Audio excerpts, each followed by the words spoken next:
Olá pessoal, terceiro ano A e terceiro ano B, vamos para mais uma videoaula de Geografia. Vamos lá, vamos se ligar, pego o livro de você no capítulo 6, página 52 e vamos falar sobre a água, certo?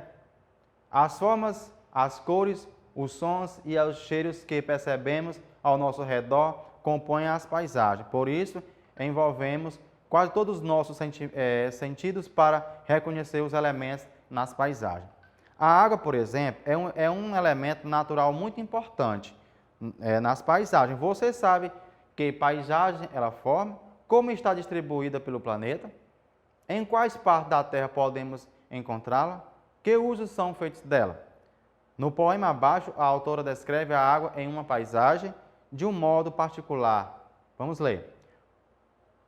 Para mim, a água é o oceano, as ondas escuras que morrem na areia, o ar úmido onde flutuam as gaivotas, o barco de meu pai que desaparece no horizonte e volta ao porto com os porões carregados de peixes. Para mim, a água é uma estrela do mar. A água em diferentes paisagens. Então, observar as imagens, você vê a água líquida e a água congelada. Grande parte da superfície da Terra está coberta por água. A água dos rios, lagos, oceanos e gelos compõem diferentes paisagens. Observe aqui, ó, certo? Água líquida em estado de gelo.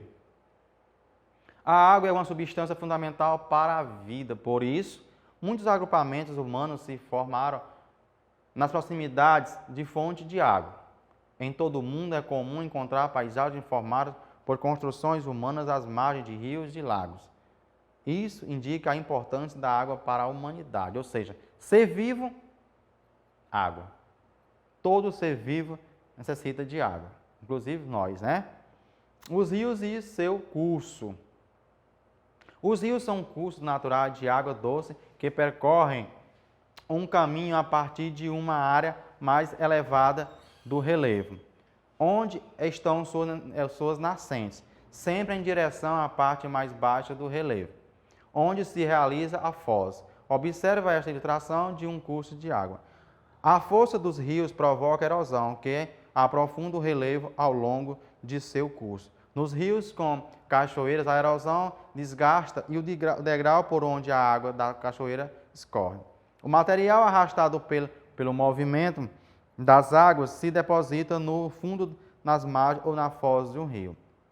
Então, pessoal, você tem o quê? A nascente, aqui está a nascente do rio, e aonde o rio deságua, que no caso aí é a foz, né? Vai da nascente a foz. Então, está o percurso desse rio. O curso de muitos rios é alterado para facilitar a ocupação de suas margens, onde ruas e prédios são construídos. Um tipo de transferência é a canalização. Nesse processo, as águas passam por tubulações ou por canais de concreto, o que deixa o curso do rio mais estreito, profundo e com menos curvas.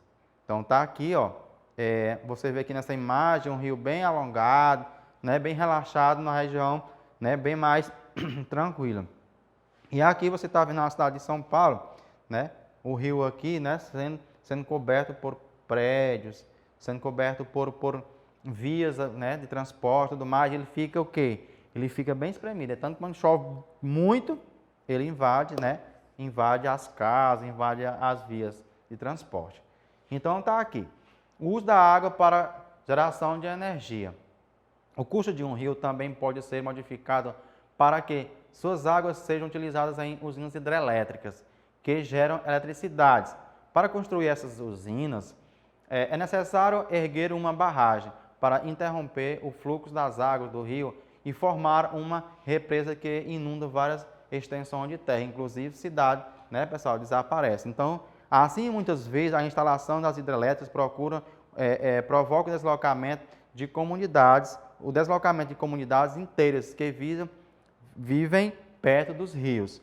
Também ocorrem outros impactos, como a remoção ou alongamento de parte da vegetação no entorno do rio, o que acaba interferindo na vida dos animais, aquáticos e terrestres e alterando a própria qualidade da água. Então tá aqui, ó, você vê aqui, ó, um rio sendo o quê? Sendo tomado para construir uma hidrelétrica onde há produção de energia, né? E tudo isso acontece aqui tanto para um benefício e também muitos são prejudicados, tanto os animais quanto também os seres humanos. Nos lugares onde as águas são utilizadas para geração de energia, é preciso garantir que os outros usam da água permaneçam abastecimento da água para a população local, pesca, irrigação, lazer e navegação. No entanto, devido a uma possível mudança de qualidade da água, a instalação das usinas pode comprometer outros usos. Para proteger a diversidade de usos da água, há leis mas nem sempre respeitadas. Então, pessoal, ó, então é o seguinte, um rio, né, as águas de um rio, tudo mais, o ser humano utiliza deles, né? Por exemplo, o Alferraz, Santa Cruz, cidades próximas, eles têm o quê? São próximos de quê? De rios. Nas cidades grandes, esses rios eles são invadidos pelas casas. E depois essas águas desses rios invadem as casas, porque não tem mais espaço para ser tomados, né? Então é o seguinte, para construir qualquer que seja uma represa, uma hidrelétrica, precisa cumprir leis, mas essas leis nem são respeitadas. Por quê? Porque o benefício do homem vai bem mais além do que o respeito pela natureza, né? Os mares, lagos e oceanos. Os mares e oceanos são reservatórios naturais de água salgada. Enquanto os oceanos ocupam áreas enormes da superfície terrestre, os mares ocupam porções menores, geralmente ligadas aos oceanos. Está aqui o planeta, né? E está aqui a parte maior, que são os oceanos, e as partes menores, que são o mar. Eu falar no Mar Vermelho, no Mar Morto, já ouviram falar? Comparados aos oceanos, os lagos também ocupam áreas menores e podem ser salgadas ou não. Eles se formam no interior dos continentes, pelo acúmulo de água em áreas rebaixadas do relevo. Há alguns casos de grandes lagos de água salgada que também são chamados de mares, como o Mar Cáspio e o Mar, né, o Mar Aral. Muitos rios desaguam em mares, lagos ou oceanos, carregando materiais provenientes de erosão do quê? Do relevo. Com esses materiais, podem haver sais retirados de rochas e do solo. O contínuo depósito de sal ao longo de muito tempo torna salgada a água desses reservatórios, né? Então, pessoal, a quantidade de água que nós temos no planeta é grande. Está aí o oceano, está aí os mares, né? Só que o quê? Essas águas, elas são salgadas. Para consumo humano, ela fica difícil. E a água doce que nós temos, ela está sendo poluída.